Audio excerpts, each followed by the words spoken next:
Quality और consistent performance के लिए सिर्फ सिल्वर पंप्स एंड मोटर्स, नाम याद रखना।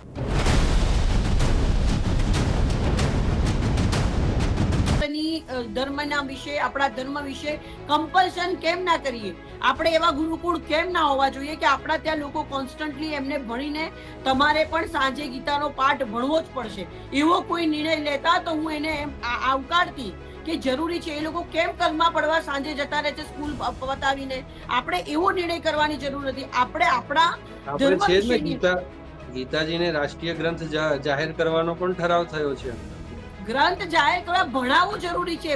માઇન્ડમાં ભણાવવાનું છે ને, બાળ સંસ્કાર કેન્દ્રનો પણ ઠરાવ છે. મારો સવાલ રાજેશભાઈ તમને બાળકોને બાળ સંસ્કાર કેન્દ્ર દ્વારા ધર્મનું શિક્ષણ આપવાનો પણ ઠરાવ થયો છે. આની અંદર બાળકોને આપણા ધર્મનું શિક્ષણ મળી રહે એના માટેનો પણ ઠરાવ થયો છે. એની અંદર 9 ઠરાવો થયા છે. ખાલી આ એક ઠરાવ નથી. બાળ સંસ્કાર કેન્દ્ર ખોલવા અને બાળ સંસ્કાર કેન્દ્ર ખોલી અને આપણા ધર્મનું શિક્ષણ દરેક સુધી પહોંચે.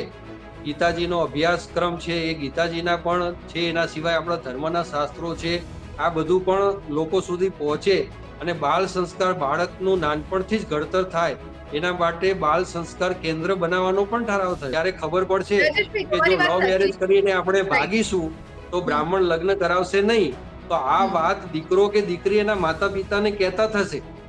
અહીંયા સવાલ એટલા માટે ઉભો થાય રાજેશભાઈ, સાંભળો કે જેમ દીકરો કે દીકરી ઘરમાં છે કયા નથી, એ જેના સંપર્કમાં આવ્યા એવું કે હું બ્રાહ્મણ છું, ચલો હું લગ્ન કરાવું, 25,000 લીધા, 30,000 લીધા, મન ફાવે એટલી રકમ એ નથી હોતું. અત્યારે તમે એ લગ્ન કરાવો એટલે અત્યારે મેરેજ સર્ટી લેવા માટેના કાયદાઓ ખૂબ કડક થઈ ગયા છે. જે બ્રાહ્મણ હોય, બ્રાહ્મણે લગ્ન કરાયા હોય એને પોતાનું એફિડેવિટ રજૂ કરવું પડતું હોય છે. એટલે તમે જે કહ્યું કે બીજા બ્રાહ્મણ બની જાય લગ્ન કરાવો તો એફિડેવિટ બ્રાહ્મણનું જોઈએ છે અને બ્રાહ્મણનું એફિડેવિટ માન્ય ગણીને પછી એને સર્ટી મળે છે. એમને એમ સર્ટી નથી મળતું.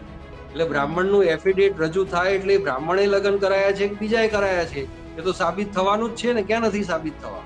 તો એમાં પછી જોલબાજી નહીં થાય એમ આપનું માનવું? ના થાય, કોઈ જોલબાજી ના થાય. સરકારે અત્યારે સરકાર પણ જે આવા જે બોગસિયા લગ્નો થતા હતા એના માટે સરકાર પણ અત્યારે જાગૃત થઈ ગઈ છે અને કોન્સ્ટિટ્યુશન પણ જાગૃત થઈ ગયું છે. અત્યારે હાલ કોઈ પણ મેરેજનું સર્ટી લેવું હોય તો એની અંદર ખૂબ કાયદાઓ સારા બની ગયા છે કે પહેલા બ્રાહ્મણને એને પોતાનું એફિડેવિટ આપવું પડે કે આ મેરેજ, એને પોતાનું એફિડેવિટ કે આ લગ્ન મેં કરાવ્યા છે એનું એફિડેવિટ રજૂ કરવું પડે. બેન, તમે એમને કહો કેવી રીતે વર્તવું, મા બાપ શું છે, સારામાં સારા વક્તા બોલાવીને એ લોકોને સેન્સિટાઇઝ કરવા. એ લોકોની શિબિરો હોય છે 10-10 દિવસની. એ શિબિરોમાં હું પોતે હોઉં, મેં મફતભાઈ જેવા વ્યક્તિ, એ પોતે પટેલ છે, હું બ્રાહ્મણ છું. દરેક શિબિરની અંદર મારું બેકગ્રાઉન્ડ હોવાના કારણે સંયુક્ત ફેમિલી, મા બાપની રિસ્પેક્ટ, શું કરવું જોઈએ, ભાગી નહીં જવું જોઈએ, તમે રજૂઆત એવી રીતે કરો, કમ્યુનિકેશન કરો. સમાજના દાદા લોકો છે કે જે વડવાઓ છે એ લોકો કે અમને રજૂઆત કરો, પણ ભાગીને કશું પગલું ના ઉપાડશો. તમારે કમ્ફર્ટ ઝોન બાળકોને આપવો ખૂબ જરૂરી છે ને આવી એક શોર્ટ ડિસ્કશન્સ માટેના એક નાના ગ્રુપ કરવી જોઈએ. બિલકુલ બિલકુલ. જી જી રાજેશભાઈ અને સોનલબેન, આભાર આપનો અમારી સાથે આ ચર્ચામાં ભાગ લેવા માટે.